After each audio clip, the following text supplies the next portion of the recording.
আসসালামু আলাইকুম সুপ্রিয় শিক্ষার্থীরা, আশা রাখছি সবাই ভালো আছো। আমরা আজকে পড়াশোনা করব স্থির তড়িতের দ্বিতীয় অংশ নিয়ে। আমরা অলরেডি প্রথম অংশটা পড়ে ফেলছি, আজকে আমরা পড়াশোনা করব দ্বিতীয় অংশটা নিয়ে। দ্বিতীয় অংশটায় আমরা আলোচনা করব তড়িৎ বিভব, তড়িৎ প্রাবল্য এবং ধারকত্ব। এখানে দুটো বিষয় তোমাদেরকে বলি। এখানে তোমার এই তড়িৎ বিভব এবং তড়িৎ প্রাবল্য খুবই ইম্পর্টেন্ট দুইটা পার্ট। এই দুটো পার্ট থেকে বরাবরের মতো এবারও প্রশ্ন হওয়ার সম্ভাবনা অনেক বেশি। সো আসো আমরা প্রতিটা পার্ট যা লাগবে তার বেসিক পড়বো এবং ওই পার্ট রিলেটেড এমসিকিউ সলভ করবো ইনশাআল্লাহ। তো চলো আমরা তড়িৎ বিভব দিয়ে শুরু করি। আমরা শুরু করব আমাদের প্রথম আলোচনা, সেটা হচ্ছে তড়িৎ বিভব। কি বলতো? তড়িৎ বিভব। তড়িৎ বিভব। আচ্ছা, তড়িৎ বিভব জিনিসটা আসলে কি, এই জিনিসটা আগে আমাদেরকে বুঝতে হবে। আচ্ছা, তড়িৎ বিভব যদি আমরা বুঝতে চাই, আমাদের মাথায় রাখতে হবে তড়িৎ বিভব জিনিসটা হচ্ছে যে ভাই আমরা অসীম দূরত্ব থেকে একটা চার্জকে আনবো কোনো তড়িৎ ক্ষেত্রে, আনতে যে পরিমাণ কাজ করা লাগে। সো ঘটনাটা হচ্ছে এরকম যে অসীম দূরত্ব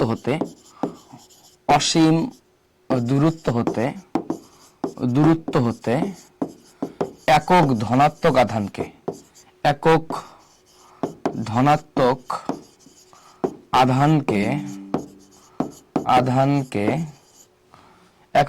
আধানকে তড়িৎ ক্ষেত্রে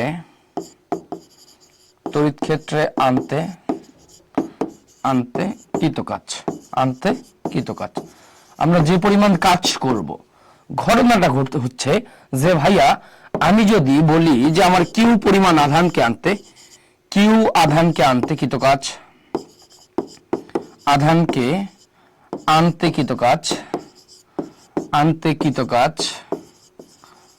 কৃতকাজ মনে করো ডাব্লু। তাহলে অতএব 1 কুলম আধানকে তড়িৎ ক্ষেত্রে আনতে কৃতকাজ কি হবে বলতো?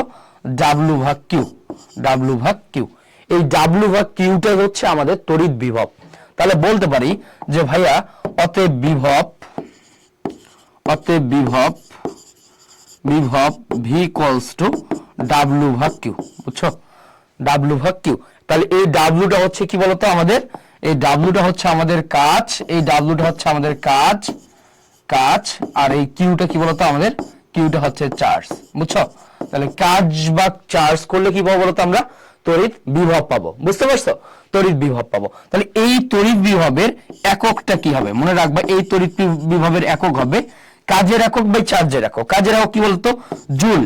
চার্জের একক কি বলতো? কুলম। তাহলে জুল পার কুলম, বা এটাকে আমরা বলতে পারি জুল পার কুলম। এই এককটা তোমাদের নার্সিং ভর্তি পরীক্ষার জন্য ইম্পর্টেন্ট। জুল পার কুলম এই এককটা তোমাদের নার্সিং ভর্তি পরীক্ষার জন্য অনেক বেশি ইম্পর্টেন্ট। এই এককটা ভালোভাবে মাথায় রাখবা, ঠিক আছে? ওকে, তাহলে এটা হচ্ছে বিভবের একক, ডাব্লু ভাগ কিউ। এখন এই জায়গা থেকে আমাদের প্রশ্ন কেমন হবে? তো চলো আমরা আগে একটা প্রশ্ন সলভ করে আসি। আমরা একটা কোশ্চেন সলভ করে আসি। হ্যাঁ, আমরা একটা কোশ্চেন সলভ করে আসি। কোশ্চেনটা বলছে যে অসীম হতে 10 কুলম আধানকে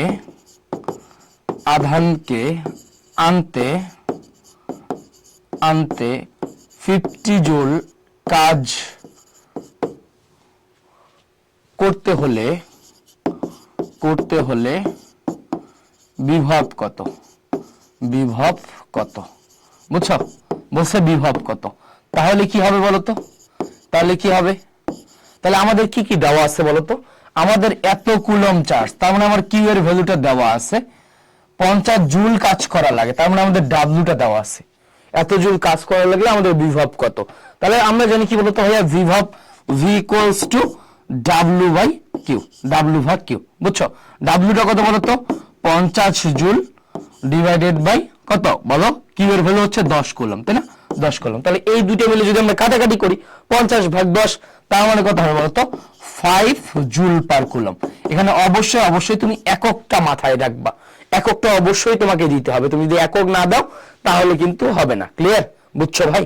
ওকে, এটা হচ্ছে বিভবের একটা কেস। এবার আমরা আরেকটা প্রশ্ন সলভ করব। হ্যাঁ, আমরা আরেকটা প্রশ্ন সলভ করব। আরেকটা প্রশ্ন হচ্ছে যে দুই বিন্দুর বিভব মনে করো হচ্ছে 20 ভোল্ট হলে মনে করো 5 কুলম চার্জকে তড়িৎ ক্ষেত্রে আনতে, হ্যাঁ, তড়িৎ ক্ষেত্রে আনতে কত কাজ করতে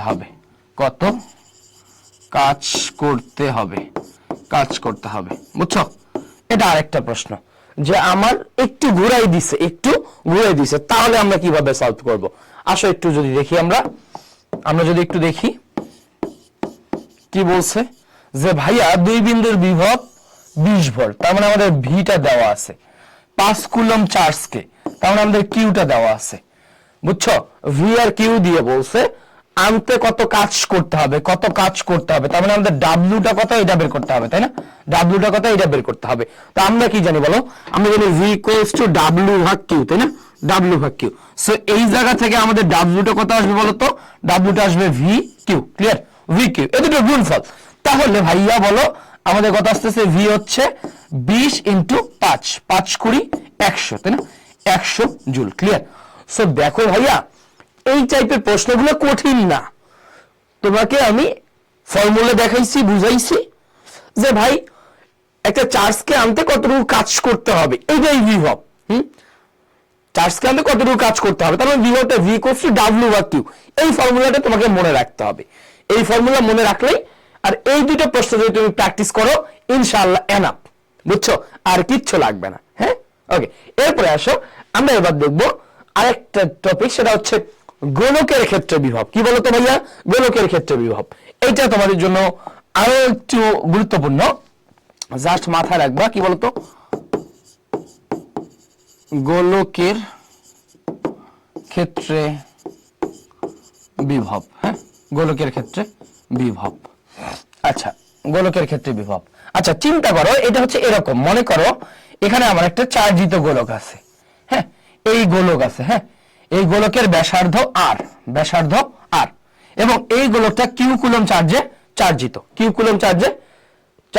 এই গোলকটা কি বলতো? কিউ কুলম চার্জে চার্জিত। এখন আমি বলছি এই গোলকটার বিভিন্ন অবস্থানে বিভব কত, বুঝছো? মনে করো এই গোলকটার আমি প্রথমে জিজ্ঞেস করছি, এই গোলকটার 1 নম্বর হচ্ছে পৃষ্ঠে বিভব। কি বলতো? পৃষ্ঠে বিভব। আচ্ছা, জাস্ট একটা লাইন মাথায় রাখবা। এখানে আমি একবারই তোমাদেরকে সহজ করে দিচ্ছি। এই গোলকটার কেন্দ্র হতে পৃষ্ঠ পর্যন্ত সকল বিন্দুর বিভব একই, বুঝছো? সকল বিন্দুর বিভব একই, যা, বুঝছো? মানে কেন্দ্র থেকে, এই যে কেন্দ্র থেকে পৃষ্ঠ পর্যন্ত যতগুলো বিন্দু এখানে হওয়া পসিবল, এই যতগুলো বিন্দু হওয়া পসিবল, সমস্ত বিন্দুর বিভব সেম, বুঝছো? সমস্ত বিন্দুর বিভব সেম। কেন্দ্র হতে পৃষ্ঠ পর্যন্ত যতগুলো বিন্দু হওয়া পসিবল, সমস্ত বিন্দুর বিভব সেম। মানে কেন্দ্র থেকে পৃষ্ঠ পর্যন্ত তোমার যতগুলো বিন্দু হইতে পারে, সমস্ত বিন্দুর বিভব সেম। তো সেই সমান বিভবটা কত? সেই বিভবটা হবে V equals to C Q by R, বুঝছো? সি কিউ ভাগ আর। এখন তুমি বলতে পারো সি কি, কিউ কি, আর কি? তোমাদের মনে আছে কি না আমরা গতদিন পর বলছিলাম সি হচ্ছে আমাদের 9 × 10⁹ newton metre square per coulomb square, তাই না? এই সি কে বলতাম আমরা কি বলতো? কুলম ধ্রুবক। কি বলতো ভাই? কুলম ধ্রুবক। হ্যাঁ, কুলম ধ্রুবক। এই সি কে বলতো আমরা কি? কুলম ধ্রুবক, ক্লিয়ার? আচ্ছা, এই আরটা হচ্ছে আমাদের ব্যাসার্ধ। কি বলতো ভাই? ব্যাসার্ধ। আর কিউটা হচ্ছে বলতো, কি বলতো আমাদের? কিউটা হচ্ছে আমাদের চার্জ। কি বুঝছো? কিউটা হচ্ছে আমাদের চার্জ। তার মানে এই চার্জ, ব্যাসার্ধ আর কুলম ধ্রুবক আমরা জানি, তাহলে কি আমরা বিভবটা বের করতে পারবো না? পারবো। এইটা মাথায় রাখবা যে গোলকের কেন্দ্র থেকে পৃষ্ঠ পর্যন্ত যে কোনো বিন্দুর কথা বললেই আমরা কি ব্যাসার্ধ বসাবো, বুঝছো? ওকে, আসো আমরা একটু প্র্যাকটিস করে আসি। আমি যদি তোমাদেরকে একটা কোশ্চেন সলভ করাই, বলছিলাম যে 2 মিটার ব্যাসার্ধের একটি গোলক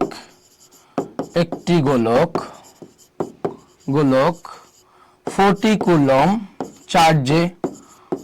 চার্জিত। চার্জিত চার্জিত এর পৃষ্ঠে বিভব কত, এর পৃষ্ঠে বিভব কত, পৃষ্ঠে বিভব কত। হ্যাঁ, তোমরা এটা একটু সলভ করো তো। এটা একটা কোশ্চেন, আমি আরেকটা কোশ্চেন দিব, তাহলে তোমাদের এক টপিকসে ঝামেলা ক্লিয়ার হয়ে যাবে। তাহলে বলছি যে ভাইয়া, এবার বলছি আমি যে আরেকটা কথা বলছি, যে এবার বলছি আমি তোমার মনে করো 4 মিটার, হ্যাঁ 4 মিটার ব্যাসার্ধের বৃত্তের, আচ্ছা বৃত্ত না বলে ব্যাসার্ধের আমরা বলবো গোলকের, হ্যাঁ গোলকের কেন্দ্র হতে 1 মিটার দূরত্বে, 1 মিটার দূরত্বে বিভব কত, বিভব কত, বুঝছো বিভব কত। এখানে নোট দেওয়া আছে, গোলকটি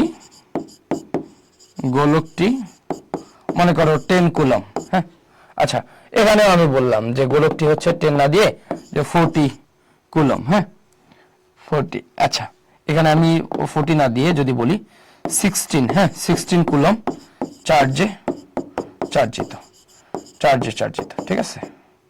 16 না দিয়ে তোমাদেরকে আরেকটু মানটা ইজি করে দেই, 32, হ্যাঁ 32 কুলম চার্জিত, বুঝতে পারছো। তাহলে এই দুটো প্রশ্ন দেখে তোমাকে একটু সলভ করতে হবে। হ্যাঁ, এই প্রশ্নগুলো তোমার দেখে মনে হতে পারে ভাই অনেক মনে কঠিন, না খুবই ইজি প্রশ্ন ভাইয়া। কেন ইজি? আসো আমরা একটু সলভ করে আসি, আমরা এই দুটো যদি একটু সলভ করি, আমাদের কি কি দেওয়া আছে একটু দেখো তো, কি কি দেওয়া আছে। আমাদের প্রথম প্রশ্নটাতে 2 মিটার ব্যাসার্ধ দেওয়া আছে, তোমার আর এর ভ্যালু দেওয়া আছে কি বলতো 2 মিটার, বুঝছো। গোলকটি 40 কুলম চার্জিত, কি বলতো 40 কুলম চার্জিত, তার মানে কিউ এর ভ্যালু হচ্ছে তোমার 40 কুলম চার্জিত। তাহলে এর পৃষ্ঠে বিভব কত, কি বলছে ভাই পৃষ্ঠে বিভব কত, তার মানে ভিটা কত এটা বের করতে বলছে, বুঝছো ভিটা কত এটা বের করতে বলছে। তাহলে ভাই বলতো আমাদের ভিটা কত হবে, আমরা জানি কি বলতো V equals to C Q by R, তাই না, সি কিউ ভাগ আর। সি এর ভ্যালু কত বলতো 9 into 10 to the power 9 into Q এর ভ্যালু কত ভাইয়া বলতো 40 কুলম, তাই না 40 কুলম ডিভাইডেড বাই আর কত বলতো 2 মিটার, তাই না 2 মিটার, তাই 2 মিটার, বুঝছো। সো এখান থেকে যদি আমরা কাটাকাটি করি তাহলে কত হবে বলো, কাটাকাটি করলে কত হবে। সো আমরা যদি কাটাকাটি করি এখান থেকে, এই দেখো কাটাকাটি করছি 4, তার মানে কত উপরে 20, তাই না, তাহলে 20 9 দুগুণা 18, তাই না, তাহলে 18 ইনটু 10 টু দি পাওয়ার 9 আর একে কত 10 টু দি পাওয়ার 10, তাহলে এটাকে আমি বলতে পারি 1.8 ইনটু 10 টু দি পাওয়ার 11, বুঝছো 11 জুল পার কুলম, হ্যাঁ 11 জুল পার কুলম, ক্লিয়ার, বুঝতে পারছো। সো এটা মাথায় রাখলে ইনশাআল্লাহ হয়ে যাবে, হ্যাঁ এটা মাথায় রাখলে ইনশাআল্লাহ হয়ে যাবে। ওকে, এরপরে আসো ওকে, এরপরে আসো আমরা যে আরেকটা পরের প্রশ্ন দেখি, যে বলছে 4 মিটার ব্যাসার্ধের, এবার বলছে কি বলতো 4 মিটার ব্যাসার্ধের, আমার আর এর ভ্যালু দেওয়া আছে 4 মিটার, বলছে কেন্দ্র হতে 1 মিটার দূরত্বে বিভব কত, বুঝছো। তাহলে তোমার বলছে 1 মিটার দূরত্বে বিভব কত, তার মানে আমি ধরে নিলাম যে ভি 1 মিটার দূরত্বে কত এটা বের করতে বলছে, তাই না। বলছে গোলকটি 32 কুলম চার্জিত, তার মানে কিউ এর ভ্যালু কত বলতো 32 কুলম, তাই না। এখন 1 মিটার দূরত্বে বিভব বের করতে বলছে তো, তাই তো। কিন্তু ভাইয়া আমার ব্যাসার্ধ কত 4 মিটার, আমি কি 1 মিটার নিব না, মনে রাখবো যে ভাইয়া 1 মিটার দূরত্বে যে বিভবটা পাবো, ভি 1 মিটার দূরত্বে যে বিভবটা পাবো, ভি 4 মিটার দূরত্বেও সেম বিভবটাই পাবো, ভি 4 মিটার দূরত্বেও কি পাবো সেম বিভবটাই পাবো। কেন, যে ভাই বিভবের ক্ষেত্রে কেন্দ্র থেকে পৃষ্ঠ পর্যন্ত সকল বিন্দুর বিভব সেম, সেই বিভবটা কত, সেই বিভবটা হচ্ছে পৃষ্ঠের বিভবের সমান। তাহলে বিভব বের করার সময় অবশ্যই আমরা কি নিব ব্যাসার্ধ নিয়ে কাজ করব, অভ্যন্তরে যে কোনো দূরত্বই বলুক আমি কি করব ব্যাসার্ধ নিয়ে কাজ করব, বুঝছো। তাহলে কত হবে বলতো এই same C Q by R, বুঝছো। সো তুমি যদি ভ্যালুগুলো বসাই দাও সেম এই অ্যানসারটাই আসবে 1.8 ইনটু 10 টু দি পাওয়ার 11, হ্যাঁ 10 to the power 11 joule per coulomb. আর মানগুলো সেভাবেই সেট করছে, হ্যাঁ মানগুলো সেভাবেই সেট করছে, হ্যাঁ ওকে ঠিক আছে। না আচ্ছা এখানে জাস্ট ভ্যালুগুলো বসালে কি তোমার একটা অ্যানসার চলে আসবে, ঠিক আছে ভ্যালুগুলো বসালে একটা অ্যানসার চলে আসবে। সো বিভব রিলেটেড এই যে আমি যে বিষয়গুলো দেখাইছি তোমাকে, তুমি যদি এই যে বিভব জিনিসটা কি, হ্যাঁ এর সংজ্ঞা বুঝছো, একক দেখছো, এই বিভব রিলেটেড এই সংজ্ঞা থেকে ম্যাথ, এবং গোলকের ক্ষেত্রে বিভব এবং গোলকের ক্ষেত্রে এই বিভবের এই দুটা ম্যাথ তুমি যদি বুঝো, তড়িৎ বিভব নিয়ে তোমার কোনো প্যারা হবে না ইনশাআল্লাহ, ঠিক আছে? ওকে, এবার আসো, এবার আমরা যেটা পড়বো সেটা হচ্ছে তড়িৎ প্রাবল্য। কি বলতো? তড়িৎ প্রাবল্য, তড়িৎ প্রাবল্য, তড়িৎ প্রাবল্য, তড়িৎ প্রাবল্য, বুঝছো? তড়িৎ প্রাবল্য এই টপিকসটা তোমাদের নার্সিং এর জন্য মোটামুটি ইম্পর্টেন্ট, হ্যাঁ মোটামুটি ইম্পর্টেন্ট, এটা ভালোভাবে মাথায় রাখবা। তড়িৎ প্রাবল্য হচ্ছে অসীম হতে একক ধনাত্মক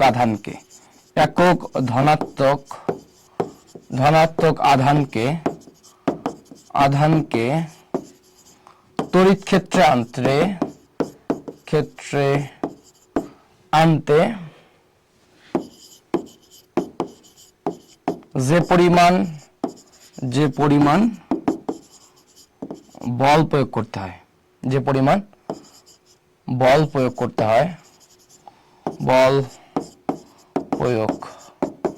করতে হয়,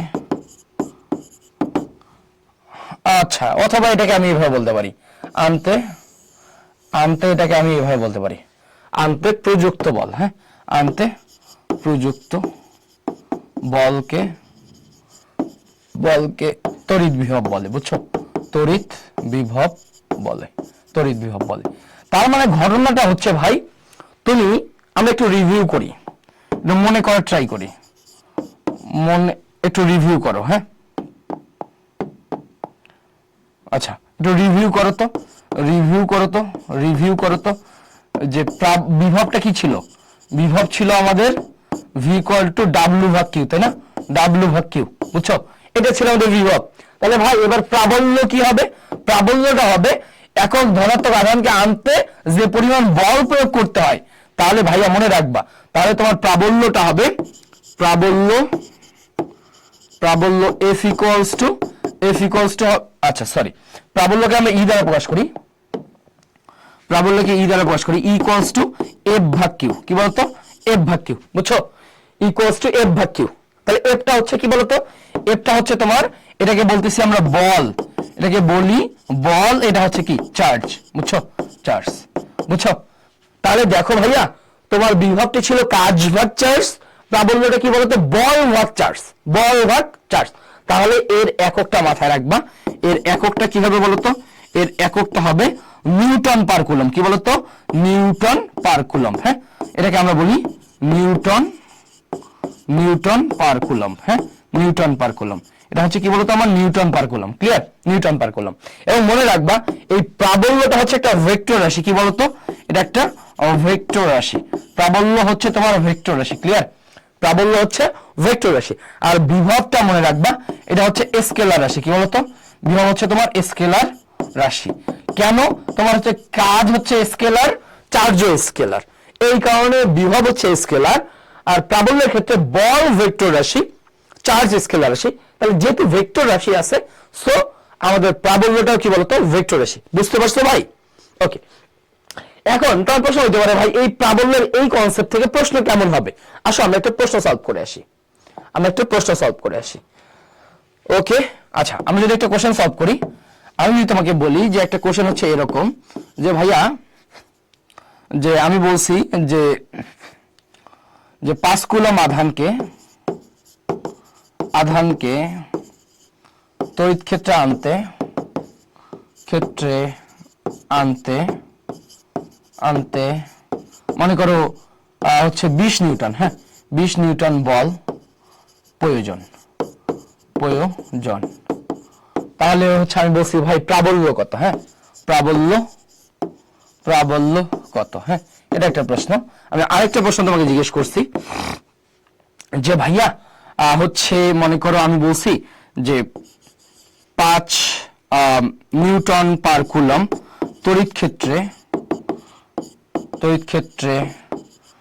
20 কুলম, আচ্ছা 20 কুলম চার্জ আনতে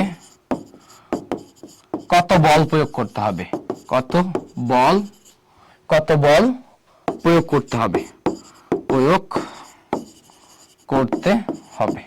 বুঝছো? কত বল প্রয়োগ করতে হবে। দেখো তুমি প্রশ্ন দুইটার প্যাটার্ন বোঝার ট্রাই করো, প্রশ্ন দুইটার প্যাটার্ন বুঝো, প্যাটার্নটা বুঝতে পারলেই হয়ে যাবে ভাইয়া। হ্যাঁ, তাহলে আমরা প্রথম যে প্রশ্নটা এটা আমরা সলভ করব, আমরা এটাও সলভ করব। হ্যাঁ, আমরা এটাও সলভ করব। এখন দেখবো যে আমার কি কি ক্লু দেওয়া আছে, আমার প্রথম প্রশ্নে ক্লু দেওয়া আছে 5 কুলম আধানকে, তার মানে কিউ এর ভ্যালুটা কত বলতো? 5 কুলম। আধানকে তড়িৎ ক্ষেত্রে আনতে 20 নিউটন বল প্রয়োগ করা হয়েছে, তাহলে এফ এর ভ্যালু কত বলতো? 20 নিউটন বল প্রয়োগ করতে হলে প্রাবল্য কত? এটা কত? একবারে ইজি না ভাই, ইজি না? ইকুয়ালস টু এফ ভাগ Q, just equals to F ভাগ কিউ ফর্মুলা বসাই দিব। দেখো ভাইয়া, ইকুয়ালস টু কি বলতো? এফ ভাগ কিউ, এফ এর ভ্যালু কত রে ভাইয়া বলতো? 20 নিউটন, কিউ এর ভ্যালু কত? 5। তাহলে 20 কে 5 দ্বারা কাটাকাটি করলে কত? 4ই তো হয়, তাই না? তাহলে কত বলতো? 4 নিউটন পার কুলম। বুঝছো ভাই? এককটা খুব ভালোভাবে মনে রাখবা, যে 4 নিউটন পার কুলম। হ্যাঁ, ওকে, তাহলে আমাদের প্রথম প্রশ্ন হয়ে গেছে। ওকে, এবার আমরা আসবো দ্বিতীয় প্রশ্নটা। কি বলছে দেখো তো? বলছে ভাই 5 নিউটন পার কুলম, তাই না? বলছে কত? 5 নিউটন পার কুলম তড়িৎ ক্ষেত্রে, তার মানে এটা হচ্ছে আমাদের ই এর ভ্যালু। কত বলতো? 5 নিউটন পার কুলম ই এর ভ্যালু।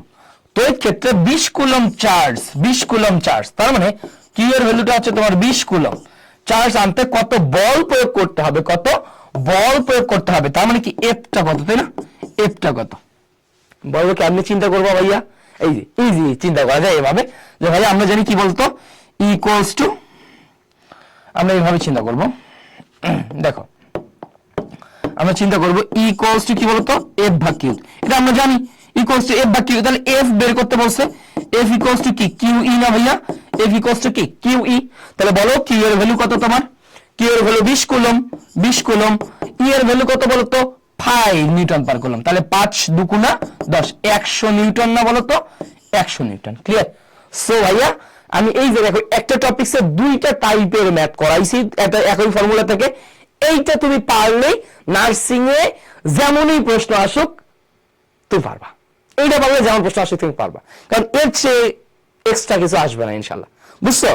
সো এটা তোমাকে খুব ভালোভাবে পারতে হবে ইনশাল্লাহ। ওকে, আমরা আরেকটা টপিকস পড়বো, সেটা হচ্ছে আমাদের গোলকের ক্ষেত্রে প্রাবল্য। এরপর আমি কি করবো জানো?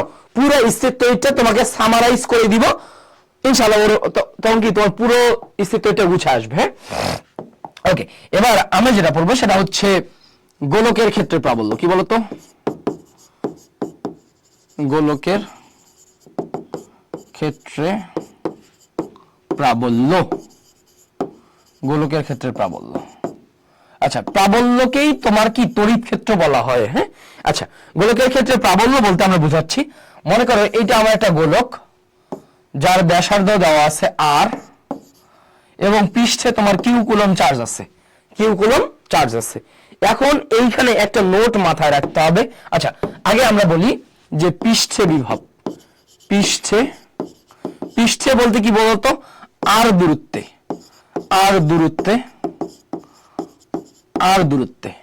পৃষ্ঠে বা আর দূরত্বে প্রাবল্যটা হবে ইকুয়াল টু সি কিউ ভাগ আর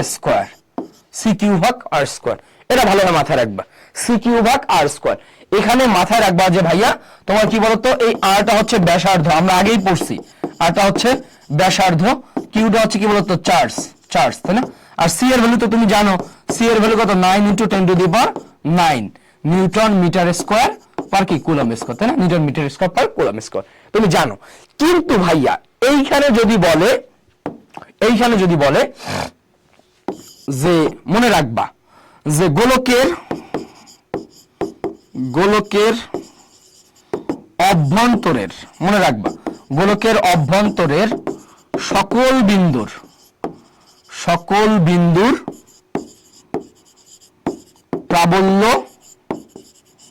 প্রাবল্য শূন্য। গোলকের অভ্যন্তরে সকল বিন্দুর প্রাবল্য শূন্য, এই কথাটা খুব ভালোভাবে তোমাকে মাথায় রাখতে হবে। নার্সিং ভর্তি পরীক্ষায় প্রাবল্য থেকে প্রশ্ন আসলে তুমি এই কথা থেকেই অ্যান্সার করতে পারবা 98 বার। বিগত বছরগুলোতে 98% প্রশ্ন এই কথা থেকে আসছে। যদি প্রাবল্য থেকে প্রশ্ন করে তাহলে মাথায় রাখবা যে গোলকের অভ্যন্তরের সকল বিন্দুর প্রাবল্য শূন্য। কত বলো তো ভাই? শূন্য। এখন কথা হচ্ছে ভাই অভ্যন্তর কেমনে বুঝবো? আচ্ছা, অভ্যন্তর জিনিসটা তুমি এভাবে বুঝবা, জাস্ট মাথায় রাখবা যে অভ্যন্তর, এইটা মাথায় রাখবা যে ভাই আমার প্রশ্নে একটা দূরত্ব দেওয়া থাকবে, তাই না? মনে রাখবা যদি প্রশ্নের তোমার প্রদত্ত দূরত্ব, কি বলতো, প্রদত্ত দূরত্ব লেস দ্যান ব্যাসার্ধ হয়, কি বলতো, প্রদত্ত দূরত্ব লেস দ্যান ব্যাসার্ধ হয়, তাহলেই মনে রাখবা এই বিন্দুটা হচ্ছে তোমার অভ্যন্তরে। বুঝছো? তাহলে যদি লেস দ্যান ব্যাসার্ধ হয় তাহলেই প্রাবল্য আন্ডা। বুঝছো? আন্ডা মানে কি? শূন্য। ক্লিয়ার? তাহলে ভাইয়া জাস্ট মাথায় রাখবো যদি আমাদের পৃষ্ঠে বলে তাহলে আমরা প্রাবল্য বের করবো c³r², তাই না? ওকে, এখন যদি কখনো আমার বলে, যদি কখনো এটা বলে যে ভাইয়া একটা দূরত্ব দেওয়া আছে, এই দূরত্বে তোমার প্রাবল্য কত, তুমি দেখতেছো যে দূরত্বটা প্রশ্নে দেওয়া আছে এই দূরত্বটা ব্যাসার্ধের চেয়ে ছোট। যদি ব্যাসার্ধের চেয়ে ছোট হয়ে যায়, তাহলে বুঝবো ওই বিন্দুটা কি বলতো, অভ্যন্তরে অবস্থিত, আর অভ্যন্তরে হলেই প্রাবল্য শূন্য। ক্লিয়ার? আর ম্যাথও করতে হবে না। তাহলে মাথায় রাখবো আমার প্রশ্নে যে দূরত্বটা দেওয়া থাকবে এইটা যদি ব্যাসার্ধের চেয়ে ছোট হয় তাহলে প্রাবল্য কত রে? শূন্য। ক্লিয়ার ভাই? মাথায় থাকবে ইনশাল্লাহ? ওকে, ইনশাল্লাহ। এরপর এসো আমরা এই জায়গা থেকে এবার একটু প্রশ্ন সলভ করব। কোশ্চেনটা হচ্ছে এরকম যে 2 মিটার ব্যাসার্ধের গোলক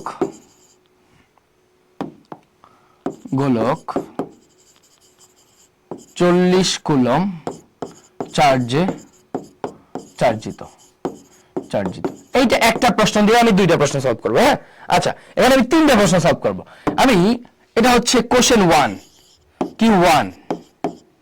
আচ্ছা, এইটা হচ্ছে তোমার কোশ্চেনে মনে করো এটা একটা উদ্দীপক। হ্যাঁ, আচ্ছা, উদ্দীপক না, এটা তথ্য, এটা তোমার দেওয়া আছে, একটা 2 মিটার ব্যাসার্ধের একটা গোলক 40 কুলম চার্জে চার্জিত, এটা দেওয়া আছে। 1 নম্বর কোশ্চেনে বলছে যে ভাইয়া মনে করো 0.5 মিটার দূরত্বে, প্রাবল্য কত, এটা একটা প্রশ্ন। কোশ্চেন 2 বলছি আমি 1 মিটার দূরত্বে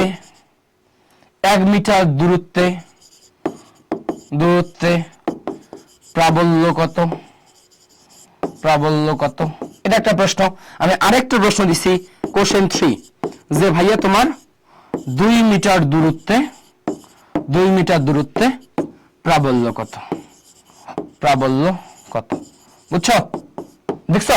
তাহলে একটা টাইপের থেকে আমি 3টা টাইপ প্রশ্ন করছি, এই রকমই আসবে ভ্যালু এ পাশ করে। ঠিক আছে? ওকে, তাহলে ভাইয়া বলো তো আমার প্রথম প্রশ্নের অ্যানসারটা কি হবে? এত মিটার দূরত্বে, তাহলে ভাইয়া আমার প্রদত্ত দূরত্ব বলো, প্রদত্ত দূরত্ব কত? প্রদত্ত দূরত্ব হচ্ছে 0.5 মিটার, তাই না? প্রদত্ত দূরত্ব কত? 0.5 মিটার। আর ব্যাসার্ধ কত বলো তো? আমার ব্যাসার্ধটা হচ্ছে 2 মিটার। তাহলে প্রদত্ত দূরত্ব লেস দ্যান ব্যাসার্ধ, হ্যাঁ, 0.5 মিটার অবশ্যই 2 মিটারের চেয়ে ছোট। তাহলে ডিরেক্ট প্রাবল্য কত? কত? শূন্য। বুঝছো? এটা হচ্ছে অ্যান্সার। ডিরেক্ট প্রাবল্য কত? শূন্য। ক্লিয়ার? এখানেও তো সেম কথা, প্রদত্ত দূরত্ব 1 মিটার, তার মানে 1 মিটার লেস দ্যান 2 মিটার না, তাহলে ডিরেক্ট প্রাবল্য ইটা কত? 0। বুঝছো ভাই? জাস্ট মাথায় রাখবা যে আমার যে দূরত্বের কথা বলছে প্রদত্ত দূরত্ব 1 মিটার, মানে প্রদত্ত দূরত্ব ব্যাসার্ধের চেয়ে ছোট হওয়া মানেই প্রাবল্য শূন্য। ক্লিয়ার? বুঝছো? তুমি বলো, প্রদত্ত দূরত্ব যদি আমার ব্যাসার্ধের চেয়ে ছোট হয় ডিরেক্ট কোনো কথা নাই, প্রাবল্য শূন্য। বুঝতে পারছো ভাইয়া? ওকে, এবার আসো, এবার বলছে আমাদের 2 মিটার দূরত্বে, বলছি কি বলতো 2 মিটার দূরত্বে প্রাবল্য কত। 2 মিটার বলতে কি বুঝছি বলতো? আমাদের পৃষ্ঠে, তাহলে 2 মিটার বলতে পৃষ্ঠে বুঝাচ্ছি, তার মানে এখানে প্রাবল্যটা হবে c³r। তাহলে এই 2 মিটারটা কি আমার r এর ভ্যালু না? r এর ভ্যালু 2 মিটার না? হ্যাঁ, r এর ভ্যালুই তো 2 মিটার, এটা আমার r। তাহলে r এর ভ্যালু 2 মিটার, এটা হচ্ছে আমার q এর ভ্যালু। এটা কি বলতো? আমার q এর ভ্যালু। তাহলে r এর ভ্যালু 2 মিটার, 2 মিটার দূরত্বেই প্রাবল্য চাইছে, তাহলে c³r²। কি বলতো? c³r²। c এর ভ্যালু কত বলতো? 9 × 10⁹ ইন্টু q এর ভ্যালু কত রে? 40 40 ডিভাইডেড আর এর ভ্যালু কত 2, 2 স্কয়ার মানে কত 4, 4 বুঝছো 2 স্কয়ার মানে 4। সেখানে যদি কাটাকাটি করি কত উপরে থাকতেছে 10, তাহলে কত আসতেছে 9 × 10 টু দি পাওয়ার 10 বুঝছো নিউটন পার কুলম, নিউটন পার কুলম। ক্লিয়ার? সো এতটুকু তুমি যদি মাথায় রাখতে পারো ইনশাআল্লাহ প্রাবল্য নিয়ে কোনো কথা মাথায় রাখতে হবে না আর। সো এবার আসো পুরা স্থির তড়িৎটা, আমরা স্থির তড়িতে যে যে বিষয়গুলো তোমাকে মাথায় রাখতে হবে, স্থির তড়িৎ, পুরো স্থির তড়িৎটা আমরা দুইটা লেকচারে পড়ছি, তার একটা শর্ট সামারি আমি তোমারে করে দিই, শর্ট সামারি আমি করে দিই। এই সামারিটা যদি তুমি রিভিশনের মধ্যে রাখতে পারো ইনশাআল্লাহ নার্সিং ভর্তি পরীক্ষার মধ্যে এই জায়গাগুলো থেকে প্রশ্ন আসবে। আচ্ছা আমরা চারটা হট টপিকস বলবো, একটা হচ্ছে বল, একটা হচ্ছে বল, এটা হচ্ছে তিনটা হট টপিকস বলবো। 2 নম্বরে বলবো আমি বিভব, বিভব 3 নম্বরে বলবো প্রাবল্য, বল বিভব প্রাবল্য। এই তিনটা জিনিস তোমাকে মানে নার্সিং এর জন্য পড়তে হবে, ঠিক আছে? বল বিভব প্রাবল্য নার্সিং এর জন্য এই তিনটা টপিকস তোমাকে পড়তে হবে। হ্যাঁ এই তিনটা টপিকস পড়তে হবে, বল বিভব প্রাবল্য। মনে রাখবা ভাইয়া বলের ক্ষেত্রে আমরা কি পড়ছিলাম, বলের ক্ষেত্রে আমরা যেটা দেখছিলাম এফ, এফ কি বলতো CQ1 Q2 by R square, তাই না? তড়িৎ বল F = CQ1 Q2 ভাগ আর স্কয়ার, তাই না? ওকে, এবং এই বলের ক্ষেত্রে বলছিলাম, এই বলের ক্ষেত্রে বলছিলাম যে ভাইয়া আমি যদি কি করি বলো, এই বলের ক্ষেত্রে আমরা বলছিলাম যে এখানে আমরা আবার বলছিলাম দেখো এই বলটা হচ্ছে কি বলতো আকর্ষণ বা বিকর্ষণ, আকর্ষণ বা বিকর্ষণ, বিকর্ষণ উভধর্মী, তাই না? আকর্ষণ বা বিকর্ষণ উভধর্মী, তাই না? উভধর্মী। আর এখানে আমরা কি বলছিলাম সি, সিটার ভ্যালু কত, সি এর ভ্যালু হচ্ছে 9 × 10 to the power 9 newton metre square per কি কুলম স্কয়ার, তাই না? এই সি কে বলছিলাম কি বলতো কুলম ধ্রুবক, তাই না? কুলম ধ্রুবক, কুলম ধ্রুবক। এবং আমরা এই যে CQ1 Q2 ভাগ আর স্কয়ার এই জায়গা থেকে আমরা অনেক ম্যাথ করছিলাম। ওকে, এবার এসো তড়িৎ বিভব, তড়িৎ বিভব এটা কি বলতো, তড়িৎ বিভবকে আমরা ভি দ্বারা প্রকাশ করি, তাই না? তাহলে ভি ইকুয়ালস টু কি ছিল বলতো W ভাগ কিউ, তাই না? W ভাগ কিউ। এবং আমরা আরেকটা কি পাইলাম বলতো, এর এককটা কি পাইছিলাম, এর এককটা ছিল আমাদের জুল পার কুলম, তাই না? Joule per coulomb. এবং এইটা কি ছিল বলতো একটা স্কেলার রাশি, তাই না? স্কেলার রাশি, এটা কি বলতো স্কেলার রাশি। ওকে, এটা ছিল কি বলতো আমাদের বিভবের একটা ফর্মুলা। আরেকটা ফর্মুলা আমরা কি পাইছি বলতো V = CQ/R, তাই না? CQ/R। আচ্ছা এটা কি ছিল বলতো কেন্দ্র হতে, কেন্দ্র হতে পৃষ্ঠ পর্যন্ত, পৃষ্ঠ পর্যন্ত, পৃষ্ঠ পর্যন্ত সকল বিন এই ধরো পৃষ্ঠ পর্যন্ত সকল বিন্দুতে, তাই না? সকল বিন্দুতে, কেন্দ্র হতে পৃষ্ঠ পর্যন্ত সকল বিন্দুতে, সকল বিন্দুর বিভবটা আমরা কি CQ/R, তাই না? ওকে, এইটা এই দুটো ইনফরমেশন মাথায় রাখবে ইনশাআল্লাহ। প্রাবল্য, প্রাবল্যের ক্ষেত্রে আমরা কি বলছিলাম ভাইয়া, প্রাবল্য ইকুয়ালস টু কি বলতো F ভাগ কিউ, তাই না? F ভাগ কিউ। তাহলে এর একক কি ছিল বলো, এর একক ছিল তোমার নিউটন পার কুলম, এবং এটা হচ্ছে তোমার কি বলতো একটা ভেক্টর রাশি, তাই না? ভেক্টর রাশি, ভেক্টর রাশি। ওকে, এরপরে আসো প্রাবল্যের ক্ষেত্রে আমি কি বলছিলাম ইকুয়ালস টু কি বলতো CQ/R স্কয়ার, তাই না? CQ/R square. মনে রাখবা যে অভ্যন্তরে, অভ্যন্তরে গোলকের অভ্যন্তরে প্রাবল্য, প্রাবল্য শূন্য, তাই না? অভ্যন্তরে প্রাবল্য শূন্য। সো তুমি যদি স্থির তড়িতে নার্সিং ভর্তি পরীক্ষার জন্য, নার্সিং ভর্তি পরীক্ষার জন্য এই সামারিটা মনে রাখতে পারো ইনশাআল্লাহ, এর বাইরে আর তেমন কিছু লাগবে না, ঠিক আছে? সো সবাই গুরুত্ব সহকারে স্থির তড়িৎ পার্ট 1 এবং পার্ট 2 এর যে জিনিসগুলো পড়াইছি এই সামারিটা বুঝে নিবে ইনশাআল্লাহ। এর বাইরে স্থির তড়িৎ থেকে তোমাদের নার্সিং এর জন্য এক্সট্রা কিছু আর পড়া লাগবে না, ঠিক আছে? সো তোমরা এই জিনিসগুলো ভালোভাবে পড়ো। যেহেতু নার্সিং এর সার্কুলার হয়ে গেছে, এখন তুমি আমার স্কুল থেকে টার্গেট নিয়ে রুটিন ওয়াইজ পরীক্ষাগুলো দিয়ে দাও আমার স্কুলের ওয়েবসাইট থেকে, এবং আমাদের ক্লাসগুলো শেষ করে ফেলো। যে যে লেকচারগুলো তোমার গ্যাপ আছে ওই লেকচারগুলো আমাদের ইউটিউবে সুন্দর করে সাজিয়ে দেওয়া আছে, ওয়েবসাইটে সাজিয়ে দেওয়া আছে, তুমি ওই ক্লাসগুলো করে ফেলো ইনশাআল্লাহ। অবশ্যই অবশ্যই নার্সিং এ তোমার চান্স হয়ে যাবে। সব ভালো থাকবা, দেখা হবে নেক্সট ক্লাসে। আসসালামু আলাইকুম।